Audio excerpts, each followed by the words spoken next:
Olá para você que nos acompanha, seja muito bem-vindo, seja muito bem-vinda, perdão, a este especial do Eleições no JC 2020, um especial que vai tratar aqui especificamente da disputa pela Prefeitura do Recife, capital de Pernambuco. Está aqui comigo o Pedro Araújo, nosso cronista, né, cronista lá no Recife, para abordar aí o panorama da disputa, né, na capital pernambucana.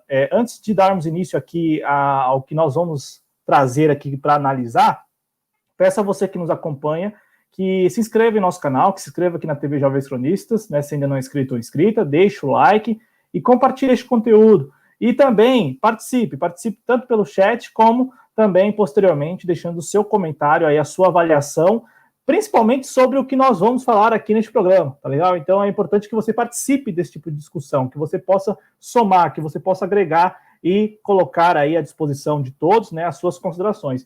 Pedro Araújo, antes de darmos início aqui ao nosso programa, seja muito bem-vindo, como vai? Boa noite, Cláudio, boa noite, espectadores da TV Jovens Cronistas. Tentando encontrar um pouco, dentro dessa eleição, alguma esperança de alguma mudança, não só para agora, mas principalmente para 2022, porque a gente sabe que muito do cenário que vai vir para 2022, apesar da política municipal ela ser diferente da política nacional, é um reflexo do que vai acontecer agora nas eleições, dos partidos que vão surgir nessas eleições e dos ideais que vão sair vencedores nas urnas no final de novembro. Exatamente. Pedro, vamos começar aqui a falar aí da disputa pela prefeitura, né? Porque nós sabemos que também há aí a disputa pelos assentos na Câmara Municipal do Recife, mas na disputa pela prefeitura, né, se concentra aí a maior atração mesmo das pessoas. As pessoas vão acompanhar, já estão acompanhando. Eu quero até que você, se possível, possa compartilhar com a gente aqui a crônica aí da campanha já, né? Porque provavelmente não deve ser muito diferente de outras cidades do país em que a população, né, os munícipes, aí, os cidadãos, passam a encampar, né, alguns dos concorrentes, né, então passa a andar com bandeiras, adesivos, enfim, né, passa a aderir mesmo à campanha, e a campanha aí no Recife conta com 11, né, postulantes.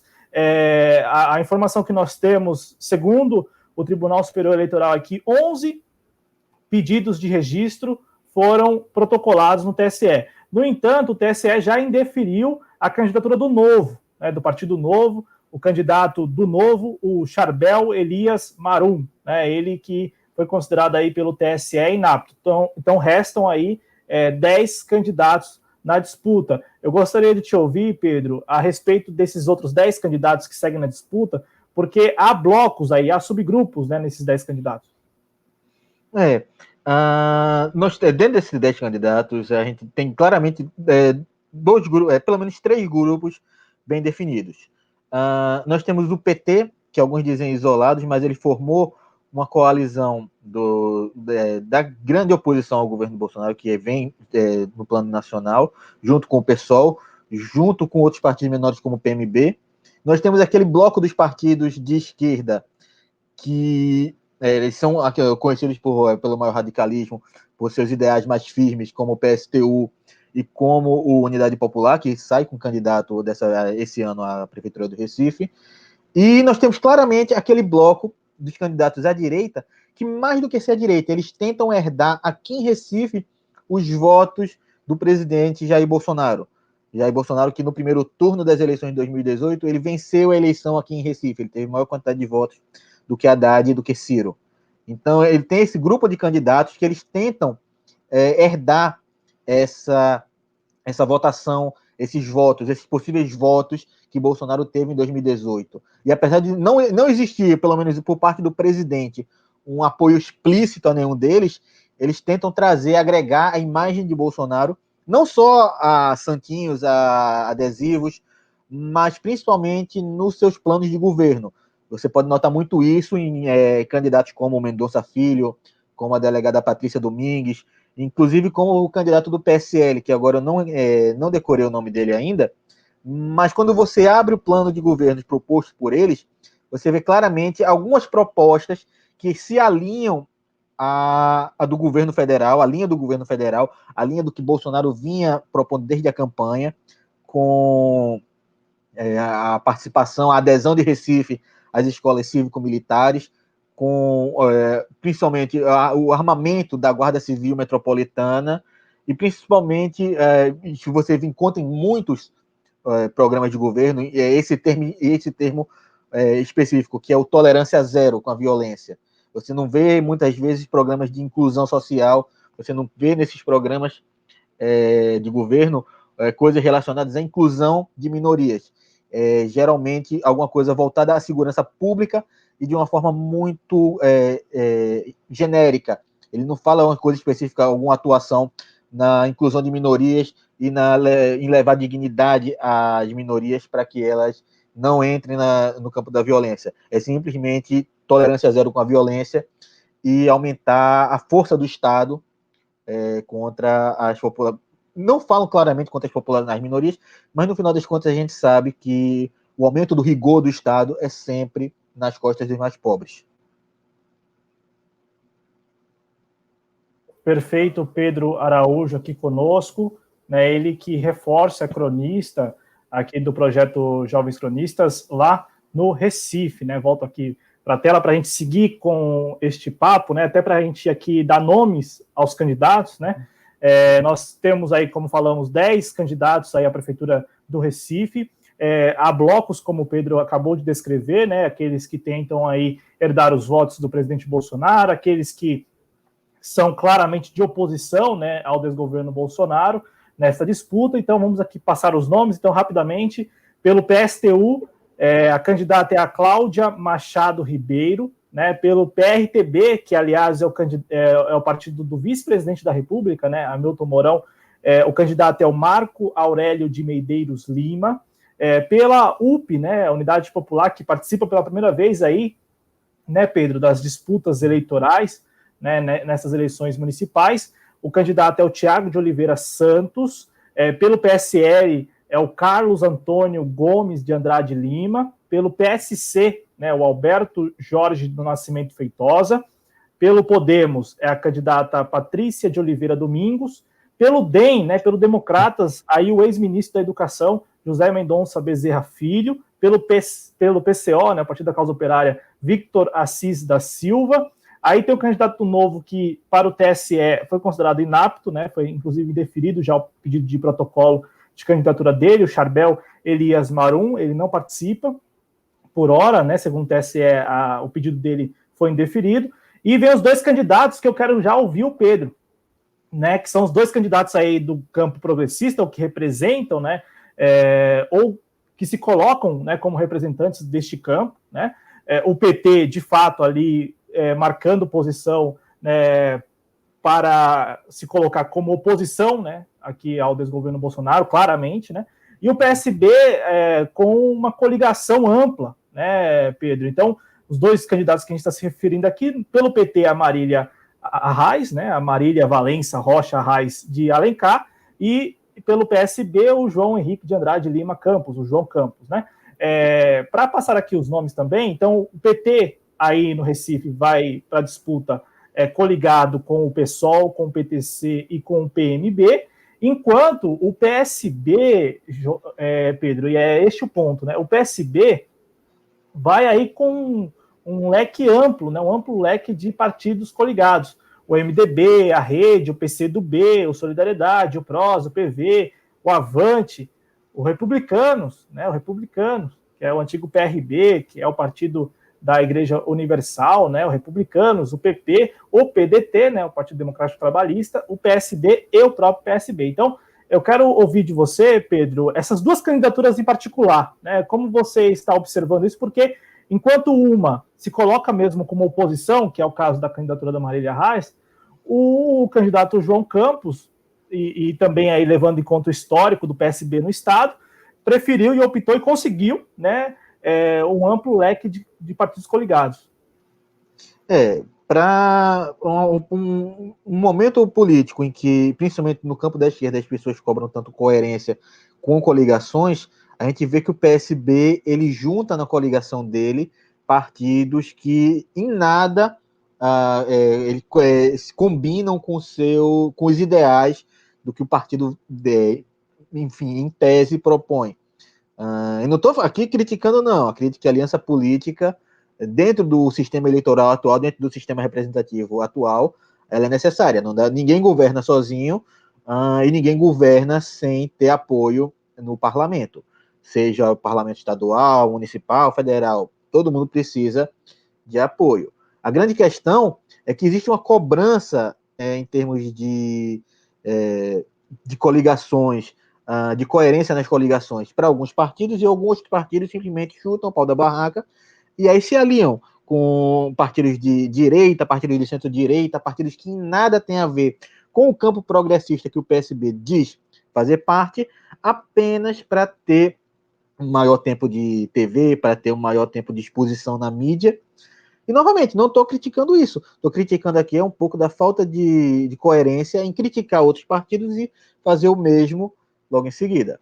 A grande questão das duas candidaturas é que a gente pode ver, principalmente para quem é do Recife, para quem é de Pernambuco, os nomes envolvidos. São dois nomes de peso, são famílias de peso na política pernambucana, que são a Marília Arraes, que é neta de Miguel Arraes, carrega o nome de Miguel Arraes, e o João Campos, que vem, filho do ex-governador falecido Eduardo Campos, que já tinha um grande nome na política, foi bem avaliado nos seus governos, apesar de estar envolvido com o nome em algumas investigações da Lava Jato, inclusive o próprio avião dele, fretado, que causou o acidente. Ainda existem investigações sobre a origem do dinheiro para fretar aquele avião.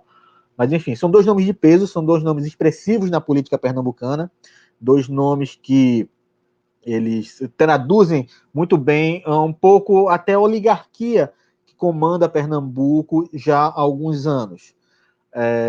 Inclusive, quando alguém fala que houve um período não oligárquico ali, quando Jarbas Vasconcelos foi governador, Jarbas hoje está no palanque do João Campos. E são dois candidatos que são ditos progressistas. O João Campos, inclusive, quando eu falei dos blocos que existentes aqui, esqueci de citar o PSB, mas ele é o bloco da máquina, ele é o bloco que comanda a máquina eleitoral. Ele é o bloco que tem a maior... Claro que provavelmente nas pesquisas ele vai estar liderando, porque ele tem mais exposição. A Prefeitura do Recife é governada pelo PSB nos últimos 8 anos, e houve nesses últimos 8 anos principalmente aqui no Recife, uma tentativa de se eliminar o que foi feito pelo PT. E não estou dizendo eliminar os programas que foram feitos, mas eliminar a herança do PT, com mudança de nome de programa, com mudança até da coloração da cidade durante esses 8 anos do Geraldo Júlio aqui na prefeitura do PSB. E, como é que eu posso dizer?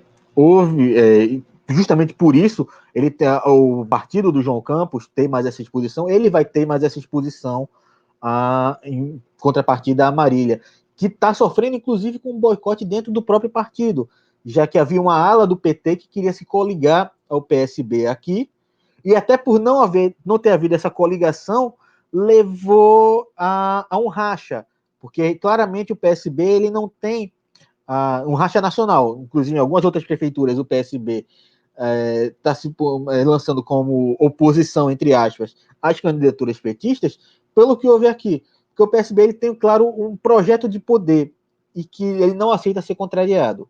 Isso ficou muito óbvio quando ele não aceitou que a posição nacional do PT em lançar candidata a Marília Arraes aqui em Recife, e levou isso também a um âmbito nacional, inclusive rompendo com o PT em várias outras coligações. Parece que aí é o que está em disputa, né?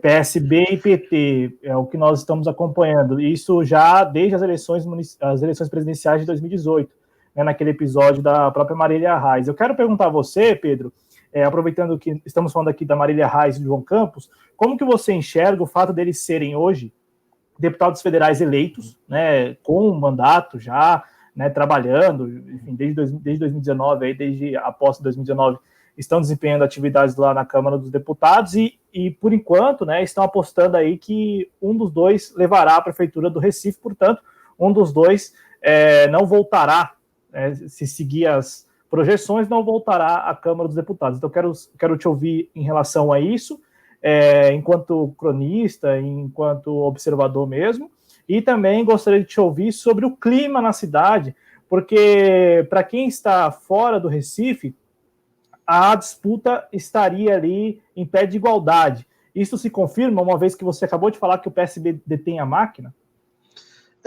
No momento inicial, até porque a eleição está começando de forma tardia e no meio de uma pandemia, fica um pouco difícil de analisar o clima que está na cidade, porque as pessoas ainda estão muito...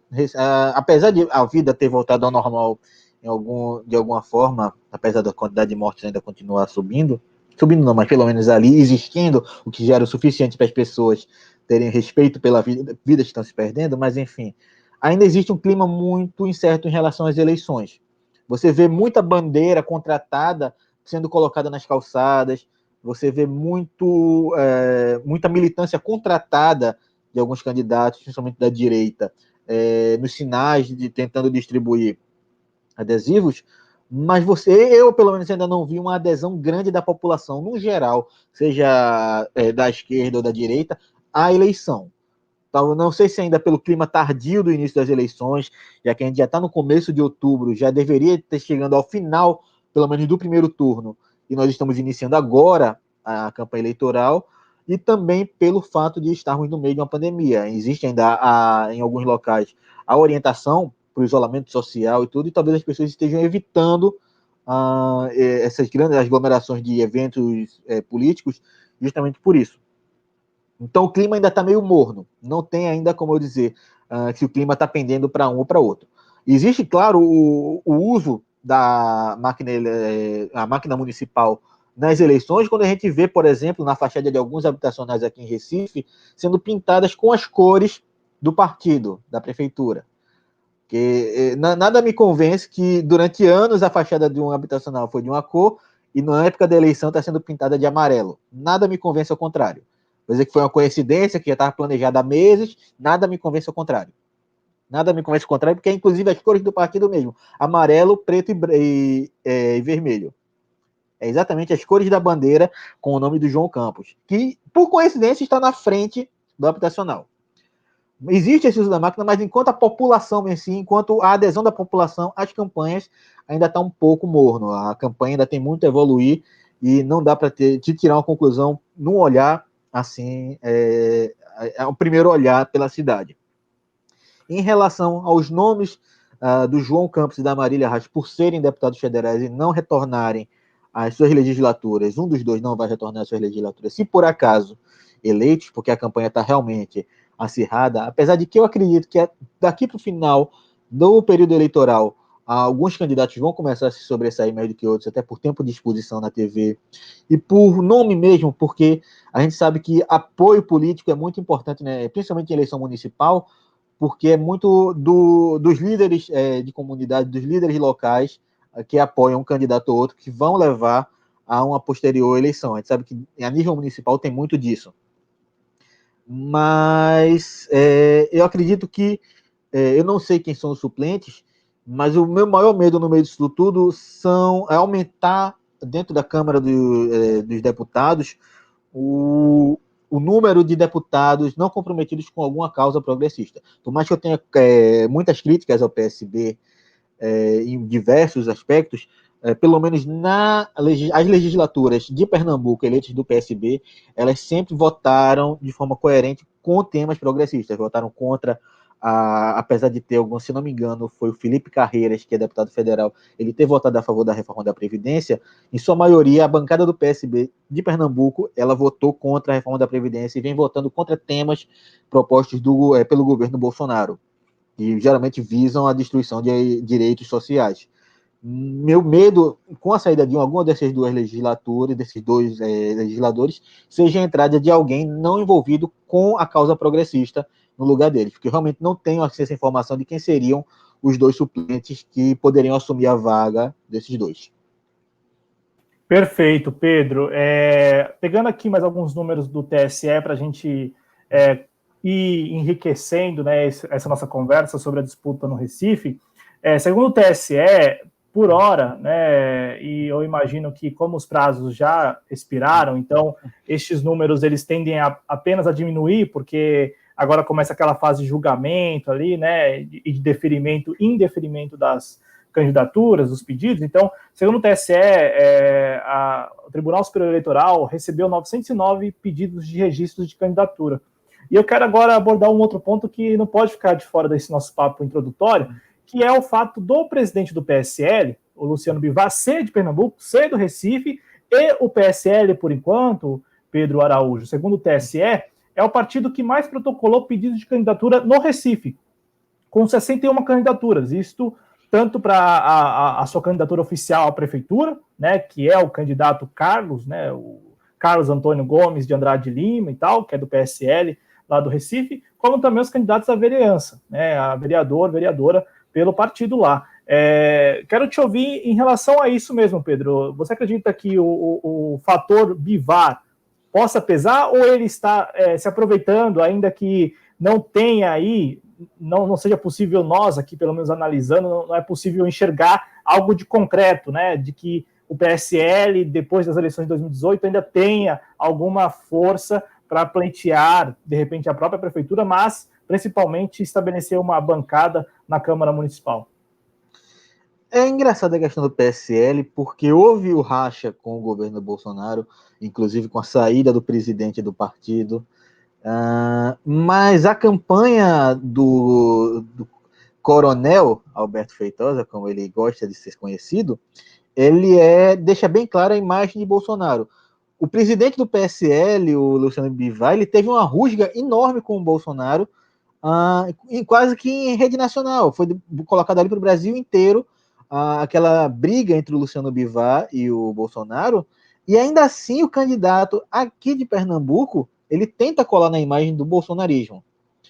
Quanto às legislaturas para a Câmara dos Vereadores aqui do PSL, eu acredito que eles ainda tentam pegar a onda do bolsonarismo, que elegeu tornou o PSL a segunda maior bancada a nível nacional. Eles tentam ainda surfar nessa onda, surfar nos votos que o Bolsonaro teve aqui em Pernambuco, mas, salvo engano, a nível federal, o Pernambuco elegeu 1 ou 2 deputados do PSL. Eu não tenho essa informação concreta, que eu acredito que tenha sido o Luciano Bivar, ele tinha sido eleito, e teve outro deputado, mas esse segundo eu estou em dúvida, eu não tenho certeza sobre isso.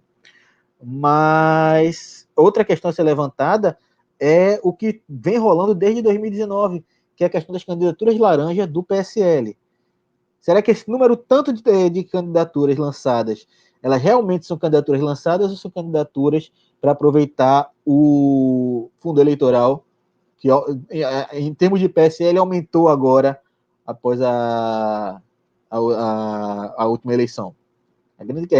É importante levantar esse questionamento, porque a nível estadual, a nível municipal, o PSL ainda é um partido pequeno, ainda não é um partido com tanta expressão aqui em Recife. Então, é de se levantar por que tantas candidaturas de um único partido que não tem tanta expressão na cidade. E enquanto você falava, Pedro, eu fui aqui no site da Câmara para saber e passar essa informação também para o nosso espectador.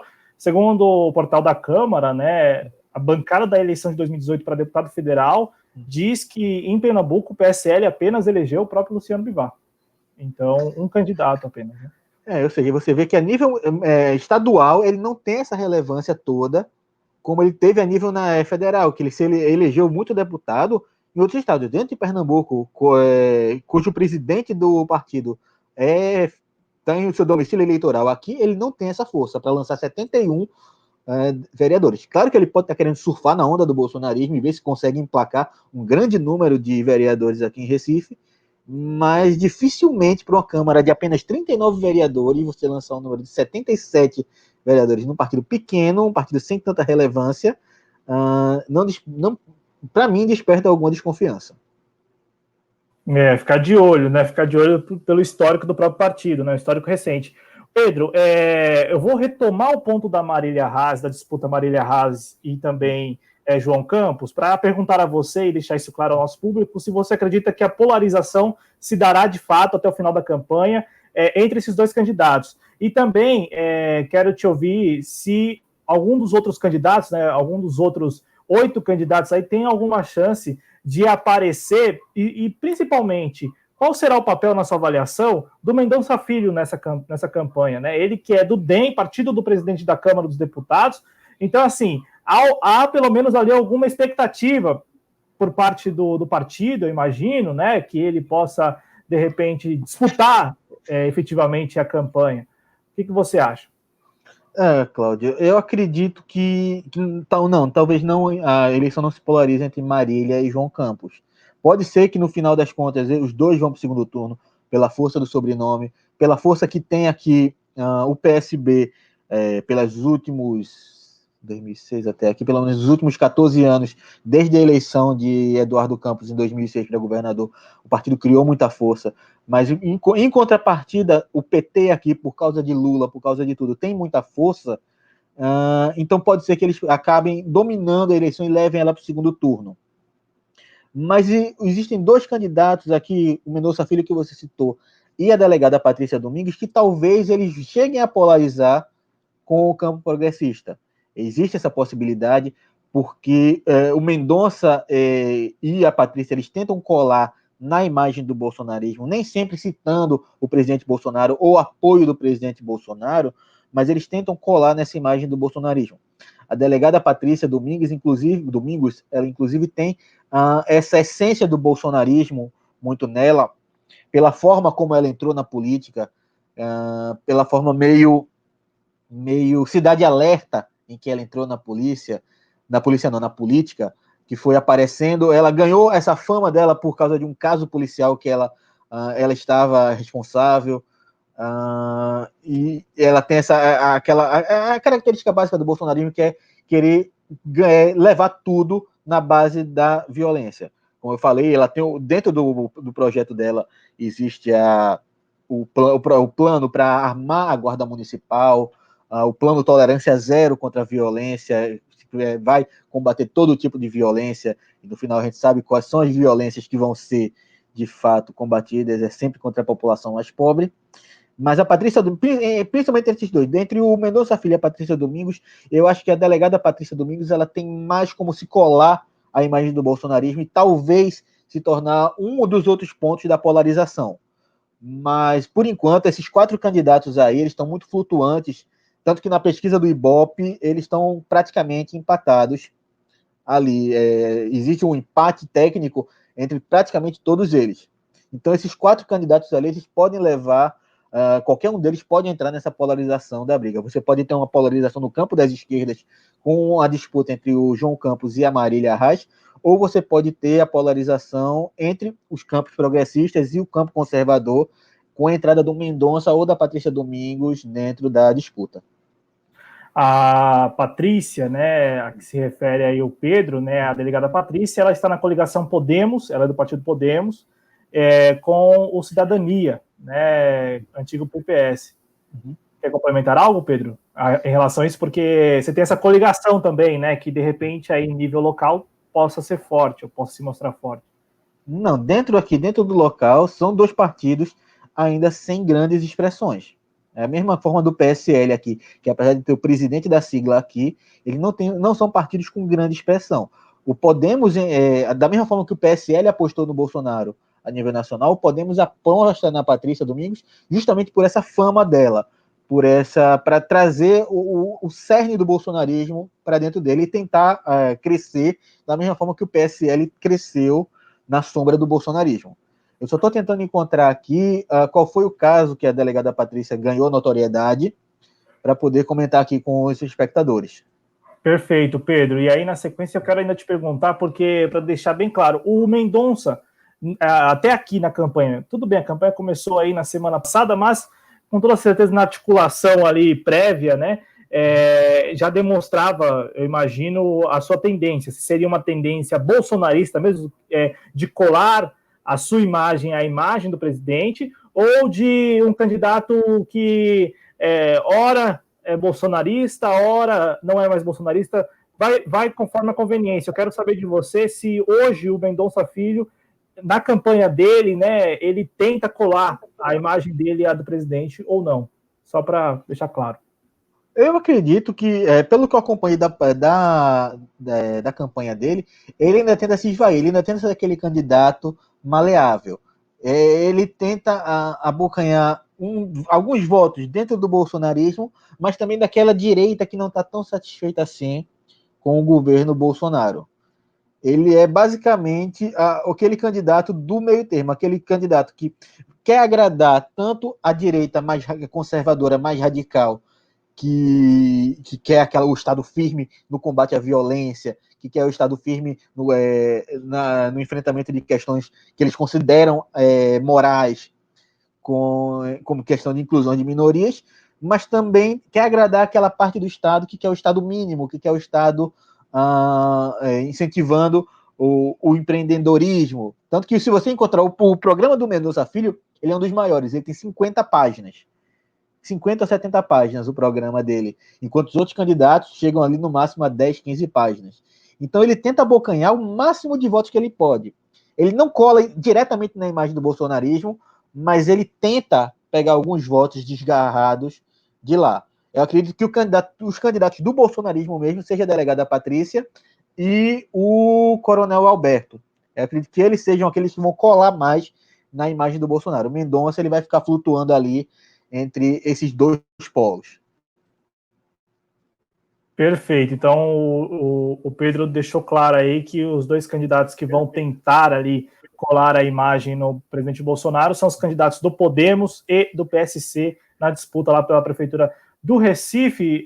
Pedro, para a gente até arrematar aqui este primeiro programa sobre as eleições no Recife, marcando o seu retorno, né, ao projeto Jovens Cronistas, e é muito importante porque estamos aí e pensamos que é interessante acompanhar de perto, né, todo este processo, né, até porque estaremos aí, todos os cidadãos brasileiros, ainda que emergidos nesta crise institucional, emergidos no desgoverno Bolsonaro, estaremos definindo os gestores aí dos próximos 4 anos, aqueles que também vão fiscalizar os próximos 4 anos em nível municipal. Então é importante que, ao menos neste espaço aqui, a gente possa travar discussões que tragam, né, ali, não a verdade absoluta, mas informações confiáveis, um panorama, digamos assim, ponderado da situação, né? Vocês acompanharam aqui ao longo desses 30 minutos, pouco mais de 30 minutos, que em nenhum momento aqui nós precisamos gritar ou algo do tipo. Não, colocamos as ideias.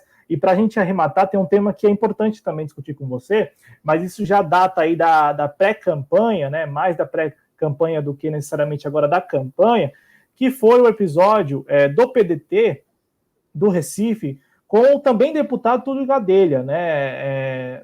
Eu analisei, e aí eu quero mais te ouvir, porque você aí no Recife e conhecedor, né, das disputas políticas aí no município, com toda certeza vai enriquecer muito mais essa análise, mas me pareceu, Pedro, muito parecida a situação com a da Marília Reis em 2018, quando o PT decidiu retirar a candidatura dela a governadora do estado aí de Pernambuco, em troca da neutralidade do PSB. Desta vez, o PDT abriu mão de uma candidatura própria, que seria do Túlio Gadelha, em nome de uma aliança já pensando em 2022. Aliás, o PSB, em muitas capitais, está ao lado do PDT, e o PDT vice-versa e tal.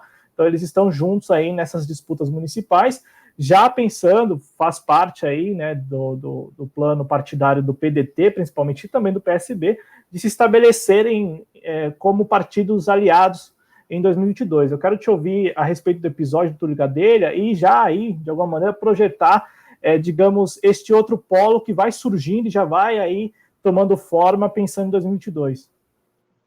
Ele é exatamente igual ao caso da Marília Reis, porque foi a supressão de uma candidatura local em nome de uma aliança nacional. Vale lembrar que, à época, quando o PT abriu mão da candidatura da Marília Reis aqui, a governadora de Pernambuco, para apoiar o PSB, ele retirou o apoio do PSB a nível nacional, que ia ser para a candidatura do Ciro. O PSB ele ia apoiar a candidatura de Ciro Gomes, e acabou optando pela neutralidade quando o PT cedeu, aqui, principalmente aqui em Recife, que é em Pernambuco, que é o carro-chefe do PSB em termos de política, ele cedeu a candidatura da Marília Reis, que tinha uma boa quantidade de votos, ela tinha a possibilidade de, se não levar a eleição, pelo menos polarizar com o Paulo Câmara. E principalmente porque o PSB aqui em Pernambuco, principalmente, ele se reelegeu o Paulo Câmara na esteira da popularidade de Lula no estado. Então, o que acontece agora a nível municipal, quando eles suprimem a candidatura do Túlio Gadelha, é realmente visando uma possibilidade de uma candidatura, de um bloco, da formação de um bloco de uma pretensa esquerda a nível nacional em 2022. É claramente a mesma coisa que o PT fez quando suprimiu a candidatura da Marília Reis em 2018. Exatamente. Isso é igual, mudam os atores políticos, mudam os candidatos, mudam os partidos, mas a situação é a mesma. E no meio disso tudo, a gente tem que lembrar que o PT abriu mão da candidatura dele naquela época, em termos apenas da neutralidade do PSB. Eu achei já uma decisão errada do partido na época, porque não foi pelo apoio, não foi pela coligação, não foi para ter mais tempo de televisão, foi simplesmente pela neutralidade, para o PSB não apoiar ninguém a nível nacional. Nós trocamos uma possibilidade de uma candidatura que tinha uma grande... ele tinha uma chance de crescer a nível estadual, uma candidatura que poderia nos levar a eleger uma governadora petista aqui em Pernambuco, e que acabou sendo suprimida apenas por uma neutralidade. Enquanto agora é uma aliança firme. PSB e PTT, eles formam um bloco já visando 2022, seja para lançar o Ciro Gomes, seja para lançar qualquer outra candidatura, mas é o tipo de aliança que claramente não só reforça o antipetismo, que acaba criando um sentimento anti-esquerda, anti-campo progressista, mas ele fortalece muito o bolsonarismo. Ele dificulta a formação de uma coligação ampla de esquerda e também fortalece o bolsonarismo para 2022, na minha visão. Está aí Pedro Araújo com a gente de volta, ele que é o nosso cronista lá no Recife, né, Pedro? Voltando aí para a gente acompanhar de perto essa disputa que promete bastante, né? E veja como aqui nós vamos agora fazer tipo uma síntese do programa, né? Uma conclusão. Veja aqui como podemos ter lá na disputa no Recife a polarização entre candidaturas à esquerda, mas também podemos ter a surpresa da delegada Patrícia ou até mesmo do Mendonça, ou se de repente contar com o apoio ali explícito do presidente da República, do Alberto, né, que é do PSC. Então, a disputa, por enquanto, pode caminhar para um lado em que os eleitores que tendem à esquerda poderão escolher entre dois candidatos, até mesmo no segundo turno, né? Como também pode, de repente, ter a surpresa aí de um candidato bolsonarista mesmo, né? Ô Pedro, a gente tem a informação, né? A informação aí da situação da delegada Patrícia, porque o Podemos, nacionalmente, é o partido da Lava Jato, né? E não é diferente aí com a Patrícia. Sim, sim. Ela ficou conhecida aqui muito pelo combate de crimes da corrupção dentro da esfera estadual. Se não me engano, um dos casos foi do desvio de dinheiro, se não me engano, que é destinado à educação aqui em Pernambuco, a ponto dela ficar conhecida como a Sérgio Moro aqui de Pernambuco. Aí você vê a figura do Marreco de Maringá até nisso. Você traz a figura de um dos juízes mais corruptos da história da justiça brasileira até nisso. O combate à corrupção pelo combate à corrupção sem ter uma definição, sem ter de fato combater a corrupção. Você apenas quer o espetáculo, a espetacularização da justiça. E a Patrícia Domingos, ela fez muito bem esse trabalho aqui de espetacularizar a justiça, tanto que na época o caso em que ela estava envolvida, ela foi noticiada por todos os jornais aqui de Pernambuco de forma muito ampla. Eu não sei se chegou a ser a nível nacional aparecer alguma coisa, mas dentro de Pernambuco se falou o nome dessa mulher por muito tempo. Inclusive, logo depois desse caso, começaram a surgir os comentários de que Patrícia para governadora, Patrícia para prefeita. Da mesma forma como o Sérgio Moro se protocolou como candidato à presidência sem dar uma palavra. Ele nunca disse que queria ser presidente. As pessoas começaram a pedir a presidência dele apenas por ele ter, em tese, cumprido seu papel como juiz. E o curioso, eu desconhecia a delegada Patrícia, mas o curioso é que ela é delegada, ela não é juíza, né? Ela é delegada. Então, assim, ela foi nomeada para o cargo, provavelmente pelo governador, né? Uma vez que ela é da Polícia Civil, então, por um governador do PSB, né? Que é o Paulo Câmara hoje, né? Eu não sei desde quando a delegada Patrícia está lá, né? Fez parte da polícia, né? Mas a gente tem aí, pelo menos, eu tenho certeza que pelo menos nos últimos anos ela estava ocupando essa função, já que coincidiu aí do período Moro, né? Então, Moro de 2014 até 2020, então ela estava ali tentando replicar o modo Moro lá no Pernambuco. O fato é que, primeiro, ela é delegada, e o segundo fato também que é importante aqui considerar é que ela, né, ela conseguiu aí apenas no estado, porque eu particularmente desconhecia, né? Então não sei se outros espectadores, até vale aí o nosso espectador que está assistindo até o final, deixa um comentário aí se já conhecia o trabalho da delegada Patrícia, se já sabia que existia essa ideia de Moro de Saias lá em Pernambuco. Ô Pedro, para a gente encerrar aqui, né, pelo menos da minha parte, aí você fica à vontade para fazer suas considerações, nós temos no Recife mais de 1.100.000 eleitores aptos a votar agora no dia 15 de novembro e também depois do dia 29 de novembro. Né? Isto representa um crescimento de 3,4% de 2016 para cá. Então, portanto, temos mais eleitores este ano do que tivemos em 2016. Né? E a divisão ela se dá da seguinte forma. As mulheres, elas representam, tá interessante isso, as mulheres representam 55,4% do eleitorado do Recife, enquanto os homens representam 44,6%. Eu quero te ouvir agora para a gente arrematar, como você, né, e aí, observador, você espera que todos esses eleitores vão às urnas em 15 de novembro? Você espera que esses eleitores, todos eles, ou boa parte deles, de fato, vá às urnas, ou de repente tenhamos aí, né, mais uma vez, poucas pessoas participando do processo eleitoral, e na sequência, o que você imagina, né? Aqui nós estamos fazendo de fato um conteúdo introdutório, então, ainda muito no início, como você imagina que este eleitorado vai se comportar aí no dia das votações, né? Tanto no dia 15 como no dia 29. Um fato interessante a notar aqui, Cláudio, é que nós temos uma maioria de mulheres como candidatas, não, como eleitoras, mais de 55% do eleitorado de Recife é feminino, e ainda assim nós temos exatamente hoje, em 2018, quando foi eleita a legislatura atual, foram 6 mulheres eleitas como vereadoras do Recife. Apenas 6 mulheres. Hoje esse número é ainda menor, porque em 2018, aliás, em 2018 não, em 2016, na última eleição para a legislatura municipal.